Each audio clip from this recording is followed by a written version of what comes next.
Hello everyone, welcome to Out of Spec Reviews. I'm Ryan. Tonight we've got the Ioniq 6. We have the limited spec all-wheel drive. And today we're going to be taking it on the 10% challenge. And essentially that's going to be a road trip type simulation test. So let me just tell you a little bit about this car and about our testing procedures.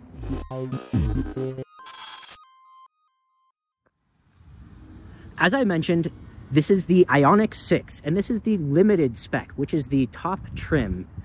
It comes with 20-inch wheels, and it's got Pirelli P0 all-season tires. It's worth noting that there are other versions of the Ioniq 6, notably the rear-wheel drive long range will have the best range and the best results on this test. However, this is the vehicle we have today, and it'll give us a very good representative value. And again, this is the Ioniq 6, so it's on the eGMP platform. It shares that same platform with cars like the Ioniq 5, Kia EV6, the Genesis GV60, a bunch of cars, and it has the same battery. It's 77.4 kilowatt hours. So with the limited trim and the 20-inch wheels, it is rated for 270 miles on the EPA cycle, which is a pretty solid number. Nothing to write home about, but what's really great about this vehicle is its charging. It's got peak charging speeds about 240 kilowatts, and it can go from 10 to 80% in about 18 minutes under ideal conditions. That'll be a huge advantage here on our 10% challenge. You're joining me inside the Ioniq 6, and I wanted to tell you a little bit about our 10% challenge. This is essentially meant to simulate a road trip test. So what we've done is we take the vehicle and we run it down to 10% and we fully precondition the battery. Unfortunately, with eGMP vehicles at the moment, it's pretty difficult to do that. It will not precondition under about 20% state of charge. Regardless, the weather's been pretty warm, so we should see peak charging speeds. So once we have our car at 10% state of charge, we're going to go and plug in. And this is pretty similar to what you might do on an actual road trip. You're probably not going to do it out of spec style and pull in with 1 mile of range. Maybe you do, good for you, but a lot of people like to have a little bit of a buffer. So we chose 10%. Now, when you plug in your vehicle, it doesn't start charging immediately. It takes a few moments for the car to communicate with the charger and for the charging to start. We call that the handshake time, and we'll record that. Once we start charging, we're going to begin and continue our charging session for a full 15 minutes. And we're going to stop the charger precisely at 15 minutes. While we're charging, we're going to keep the car on and have AC running. This is again to simulate a road trip. A lot of times when you're charging, you're in your car just hanging out and you'll have the AC running.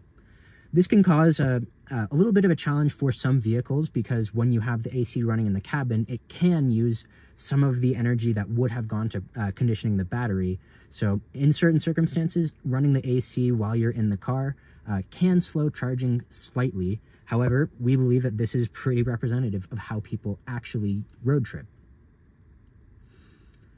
Now, once we're done with charging after 15 minutes, I'm going to unplug and then we're going to drive out onto the nearby highway.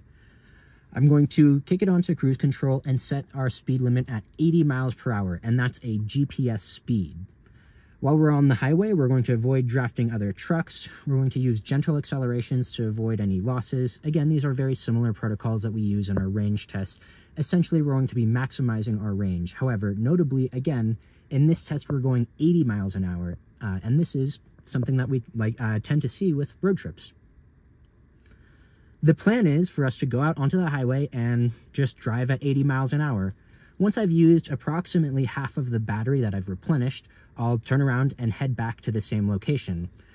Ideally, I want to get around to right by this charger right when I'm at 10%. That way, the route has kind of canceled itself out, so any sorts of wind and elevation is just a net zero, hopefully. And what I'm actually going to be doing is staying on the highway, and I'm going to be keeping an eye on the state of charge of the vehicle. Once it crosses over from 11% down to 10%, that's where I'm going to record the data. That's our information, our number of miles driven at 80 miles per hour, our 10% challenge result.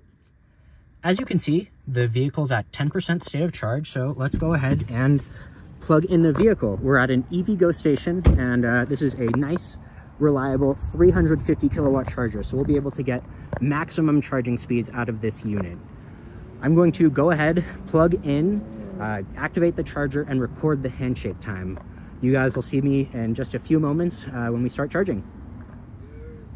I've plugged in and we're getting full charging speeds. So 15-minute timer has started. We've been charging for a little over 9 minutes, and we've dropped in charging speed down to 170 kilowatts, which is still a great speed, and 47% in less than 10 minutes.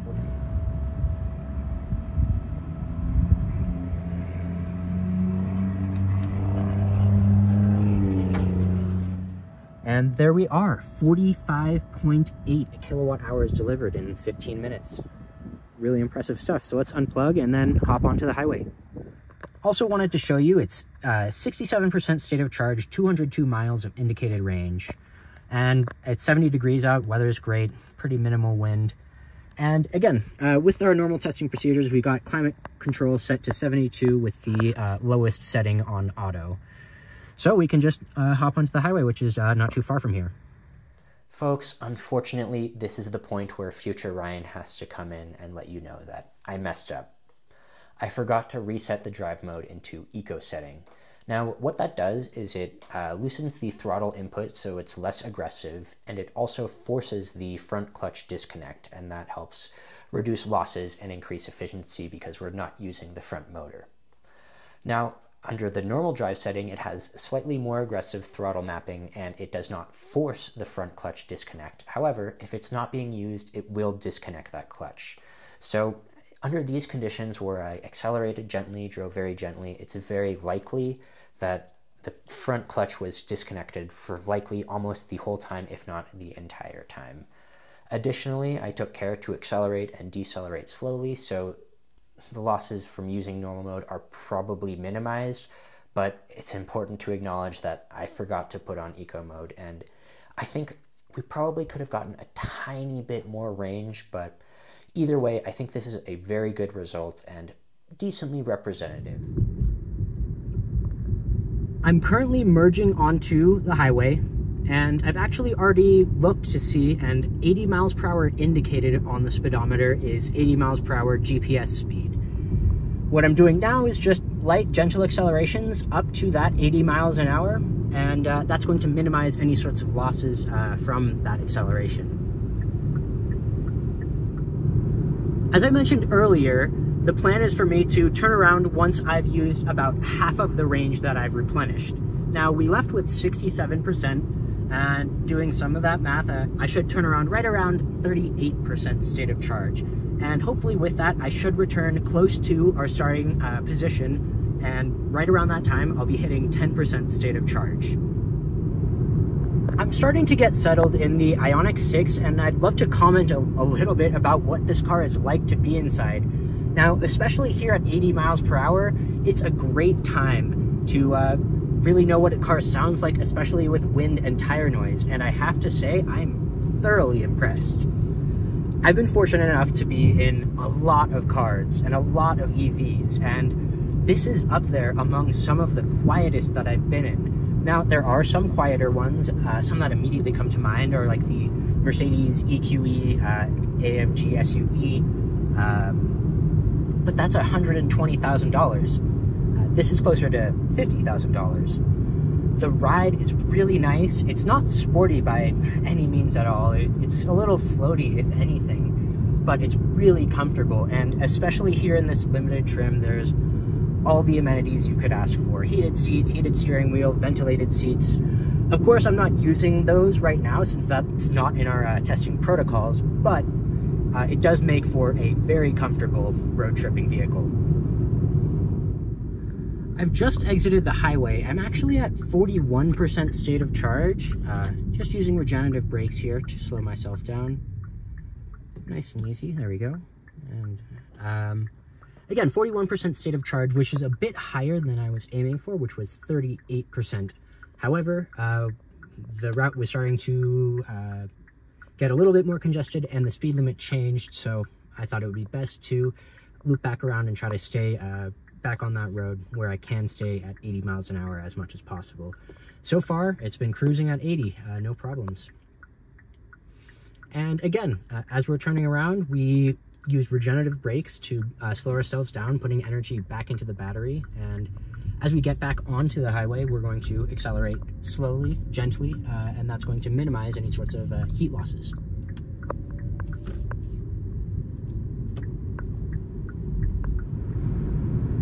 We're now at, well, I guess 37% state of charge, so a little bit more than halfway, and we've gone 59 miles, meaning we're on track to go close to 120 miles on this 10% challenge. That's a really impressive number. I crossed over to 20% state of charge, and I got that warning you just briefly saw, low EV battery, and it got a little orange marker right there. However, we're still at 20% state of charge, so we've got another 10 to burn. And we're getting pretty close, a couple miles from our starting place on this highway, meaning pretty soon we can turn around and then loop back around. And again, the purpose of that is to make sure that elevation and wind are canceled as much as possible. This is actually the exit that we took to get onto the highway, and we completed 103 miles. We still have 19% state of charge. I'm going to just turn around, hop back onto the highway, going the original direction I initially head out in, and then I'll turn back around when I've got about 15% state of charge.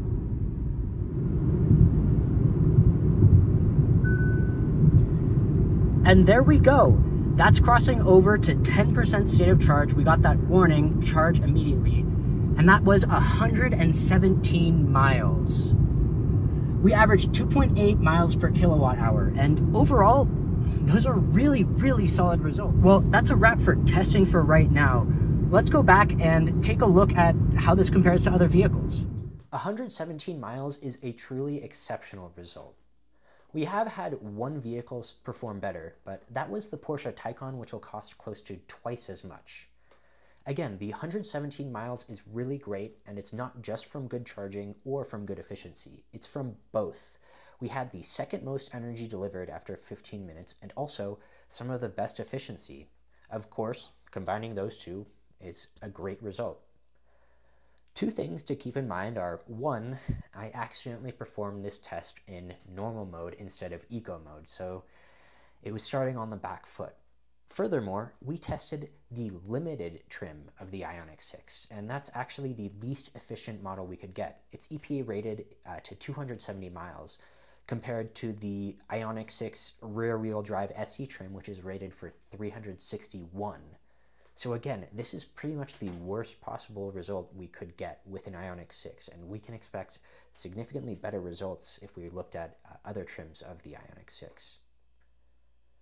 I'm looking forward to hearing what you guys have to say about this. Till next time.